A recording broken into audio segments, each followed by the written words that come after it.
Hello, everyone. My name is Charles. This is my first chance to try to record a game of mine. So I was at the St. Ambrose Church in Raleigh for to play some chess, and there were some really good matches. And I feel that this was a game that I played not there, but afterwards, and I figured I would try to record it and see how it works to be instructive. So I was the white squares here in this case, and we'll go through everything rather slowly, and I'll try to explain as much as I can. So I started off here with e5, or e4, I'm sorry, and my opponent played pawn to c5.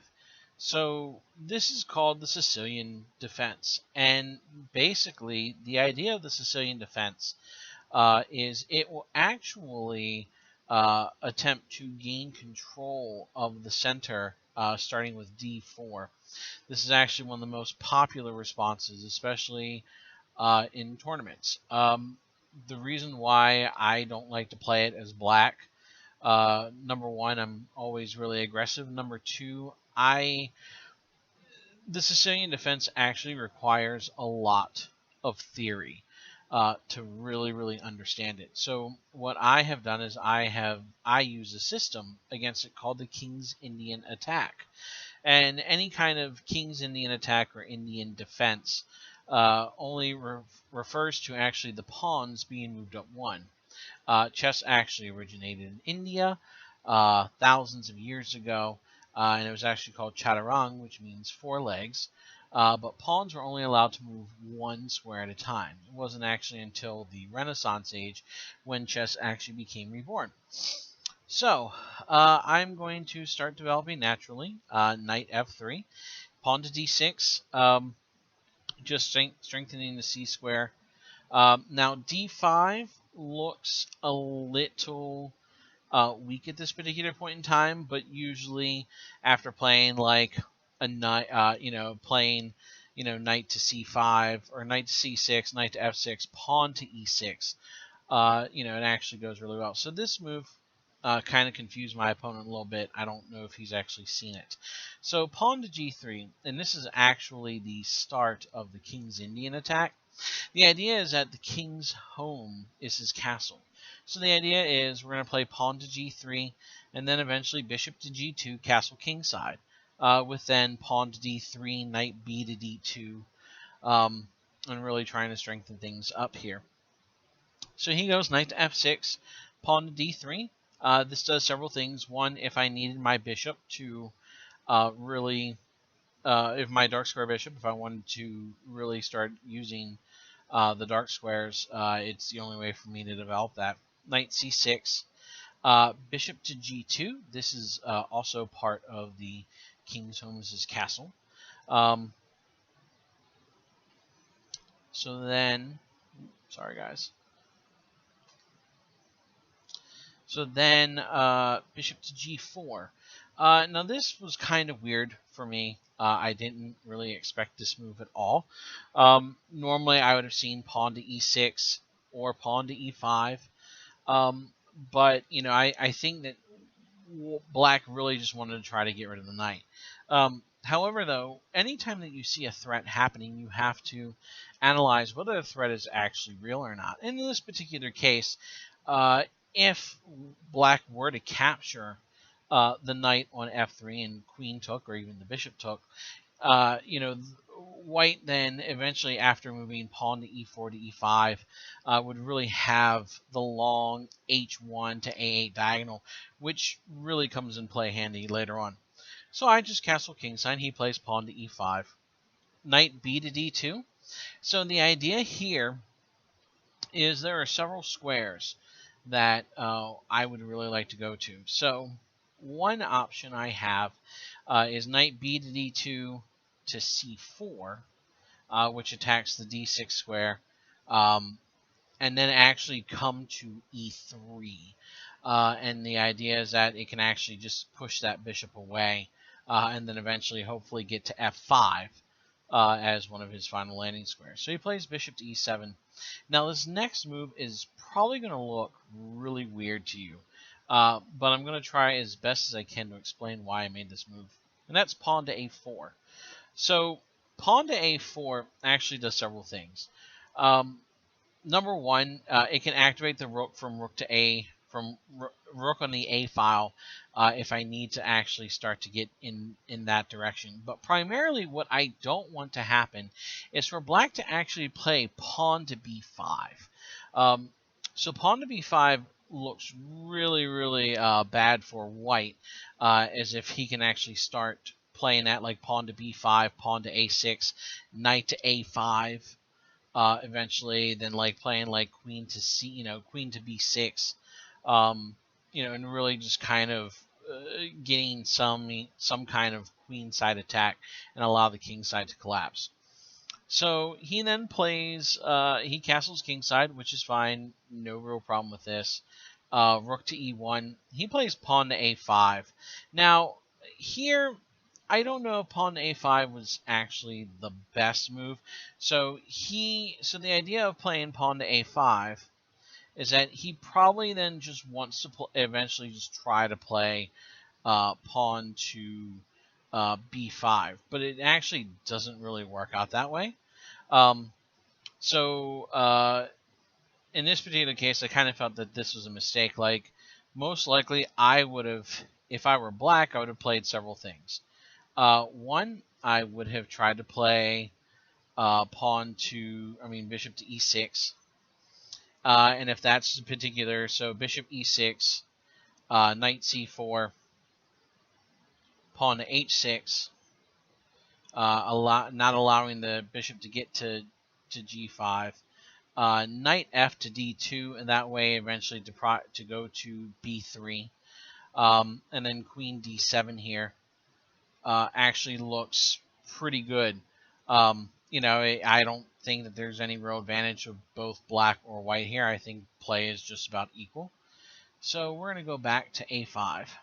And now my next move is going to look a little bit weird to you guys, but there were several different scenarios in which I wanted to see happen. So the move I play is knight to f1. So this does several things. Number one, it still allows me to get to e3, which also still allows my bishop to go away. However, if any point in time I needed to play pawn to h3, right there, the knight on f1 can actually go to h2 and then to g4 if necessary. So this still does the same thing. I could have played knight to d4 to get to e3, but I don't want him actually pushing d5 just yet. So now he plays queen to c8. And this is where I feel like this is the first inaccuracy of black.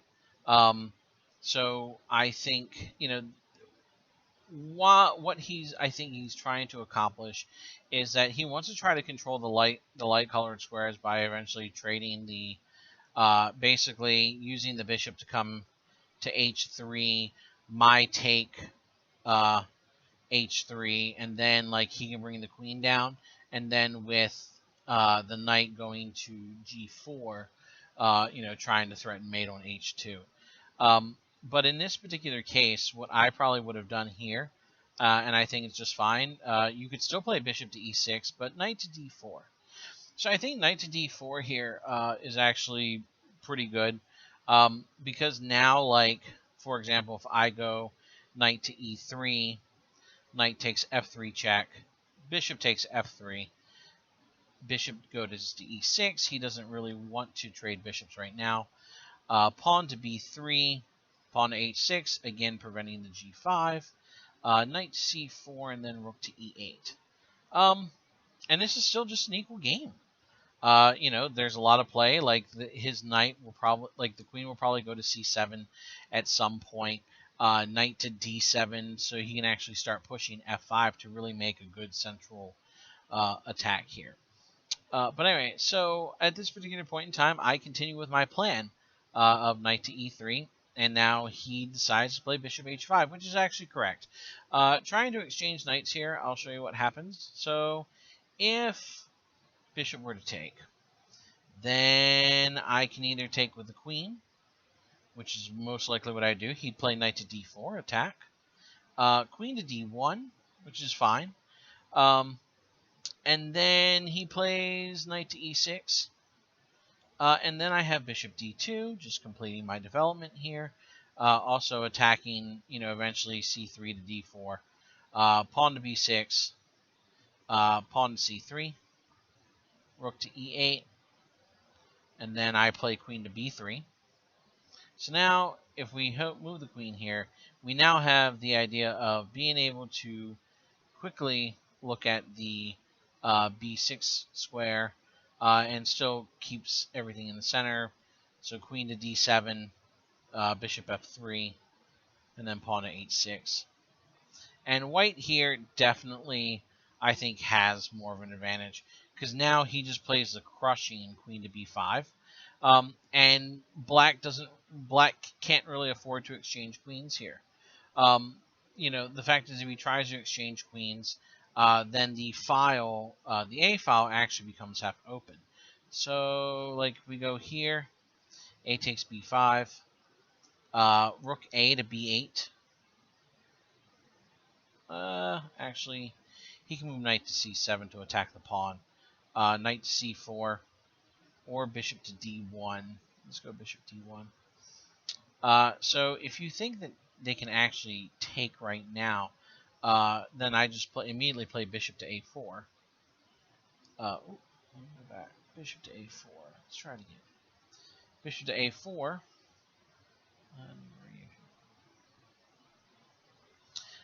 Bishop to a4, and you see that I have that pin there. So let's go back to the original bishop h5. And now I play queen to d2. The idea is that I actually don't need to activate my bishop just yet. With the eventual push of b3, c3 to d4, then I can just move the bishop to d2.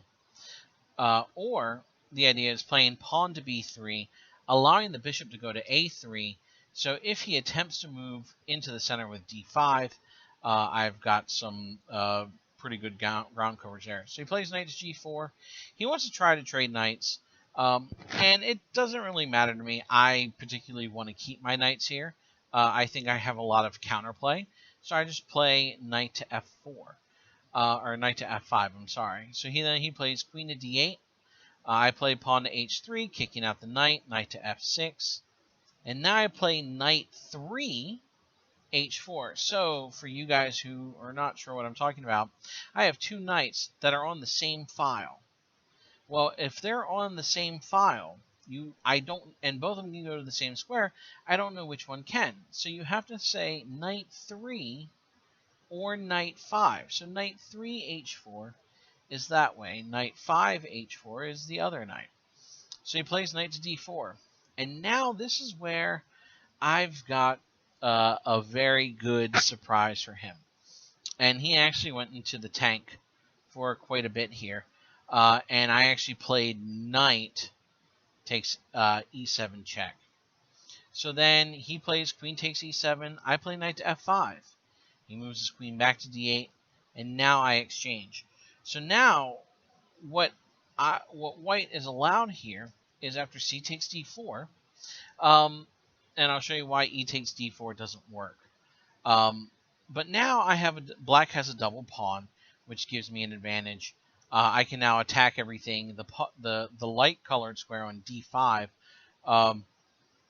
is pretty well covered, and the knight can't really get anywhere to there. So the knight doesn't have a whole lot except to go back to d7 to b6, and then maybe pawn to d5.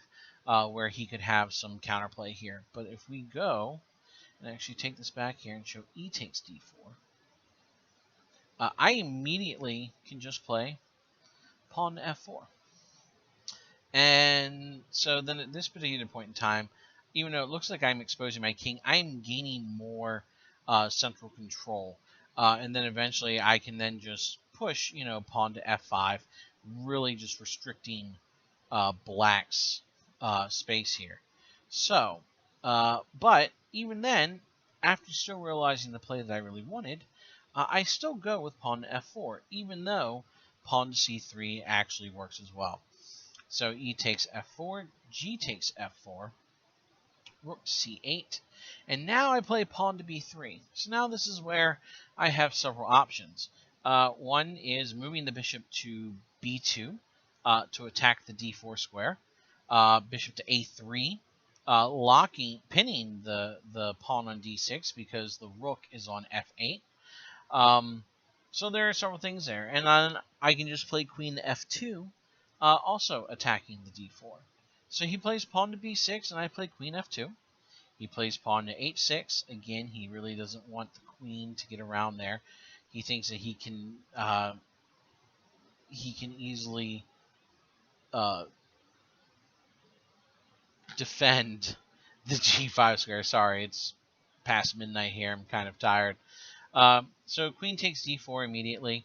I could have played bishop to a3 there, but I felt this was actually better. So bishop to g6. Now I play pawn to f5. So I'm really beginning to just put down the screws here. So he plays bishop h7. And I'm pretty sure you're wondering why he just didn't play bishop to h5. Kind of seems weird here, but now I can play bishop to f4. And bishop to f4, the knight has to defend. So he has to go knight to e8. And now I play rook a to b1. And this just allows the pawn push if necessary. Queen to c7. So now he wants to attack the c2 square. And now I push pawn to c4. And now you can see here, I have total control of the light-colored squares. My bishop, all I have to do is just start to activate it. It wouldn't take a whole lot to really start a push here. So, however, after bishop to h7, bishop a3, knight to e8, rook to f1, queen to f6. And now this is where I thought about several things. Number one, do I actually want to trade queens here, or do I want to play like pawn to c3, allowing the queen to take and then having the extra pawn in the center? And I realize now here I have such a spatial advantage that there are time for some tactics here. So at this particular point, I am going to take. And now he plays g takes f6. Or I'm sorry, he plays knight takes f6. And now I play bishop takes d6. He plays rook b to c8. Bishop takes f8. King takes f8. Now I play pawn to c4. Rook to d8. Rook a d1, defending the square. Knight to d7, and now pawn to c4. And this is where he actually gave up. And it's kind of hopeless here. And the reason being, so let's just say now he wants to play he doesn't have a whole lot of play. So let's say pawn to g5. Well, I could take via en passant, so bishop takes f6, or f takes g6, bishop takes g6. But I could even just do this. Pawn to e5. So at this point now, look how much of the center I have. His bishop is just really locked in. It's not going to do anything. So now, he doesn't really want to do a lot, but, king e8. And after king to e8, this is just, I can just play king h2 or bishop to c6. King h2 allows me to now get into g3 and then push the pawn on h4. So king to f8, king to g3.